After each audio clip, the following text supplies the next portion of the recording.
কেমন আছো তোমরা সবাই? আবারও চলে এসেছে একটা নতুন মিনি ব্লগ নিয়ে।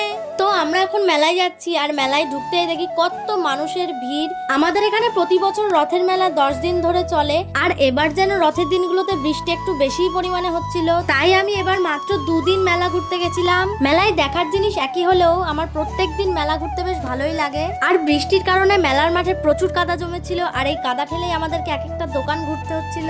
আবার কাদার উপর দিয়ে হেঁটে গেলেই সবার জুতোর মধ্যে কাদা ঢুকে যাচ্ছিল, কিন্তু আমি যেহেতু ক্রক্সের জুতো পরে গেছিলাম তো আমার পায়ে এক ফোঁটাও কাদা লাগেনি। তারপর আমরা কাঠের দোকানগুলোতে গেছিলাম, আর বাঙালির চিরকালের অভ্যেস বার্গেইন, তো এখানে বার্গেনিং চলছিল। প্রচন্ড ভিড়ের কারণে আমি সেভাবে ভিডিও করতে পারিনি, কিন্তু মেলায় খাবারের দোকান, খেলনার দোকান থেকে শুরু করে ট্যাটুর দোকান পর্যন্ত সমস্ত কিছুই বসেছিল, আর সঙ্গে কাদা ফ্রি ছিল। তারপর গরমের মধ্যে একটা দোকান থেকে আমি এই পাখাটা নিয়ে একটু হাওয়া খেয়ে আবার রেখে এসেছিলাম।